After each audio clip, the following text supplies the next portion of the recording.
అన్ని దిక్కుల ఎందు నిండిన కీర్తితో ప్రకాశించే ఆ పురాణ పురుషుడు తన దయామయమైన చూపులతో రాకుమారును చూసి మేఘగంభీరమైన మధుర వాక్కులతో ప్రేమతో తొణికిలాడగా ఇలా అన్నాడు. తాపసోత్తములకు ప్రచేతసులు వేట్యవ వినుడు మీరలు సౌహార్దమున నభిన్న ధర్ములముట భవత్ సౌహృదమునకేను చాలా పరితోషమందితి సమత నేడు. తాపసోత్తములైన ఓ ప్రచేతసులారా, వేడుకతో వినండి. మీరంతా మంచి మనస్సుతో కలిసి మెలసి భేదం లేని లక్షణంతో ఒకే ధర్మాన్ని అనుష్ఠిస్తున్నారు. మీ మంచి మనస్సుకు స్నేహానికి నేను చాలా సంతోషపడ్డాను.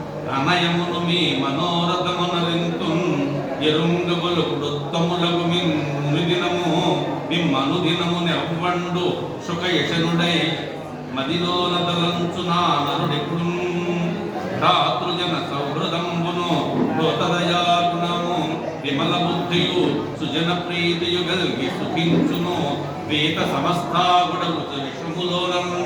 నేను ఎల్లప్పుడూ మీ కోరికలను తీరుస్తాను.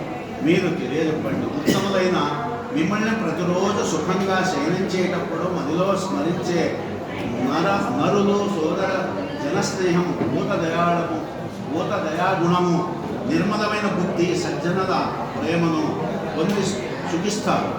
సమస్త పాపాల నుండి ముక్తి పొందుతారు.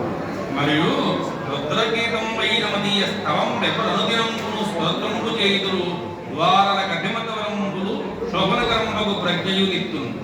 మీరలో ముదన్వితులై జనకాదేశం అంగీకరించడం చేసి మీ కీర్తి లోకంబుల విస్తరిండు.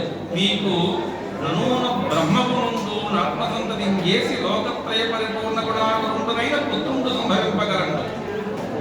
కండు మహాముని తపో వినాశార్థంబుగా నింద్రుడి చేత ప్రేషితగా రంలోచయుల నప్సరస గర్భంబుదాల్చి మునీంద్రుడి విట్టుకుని దివంబున గుంజుల సమయంబునం ప్రసూతై తత్పుత్రిని వృక్షంబులందు పెట్టి చనినా నారాయణ వాసుదేవ శ్రీకృష్ణ భక్త ప్రియ చక్రపాణి శ్రీపద్మనాభాచ్యుత కైటపాణి శ్రీరామ పద్మాక్ష హరే మురారే.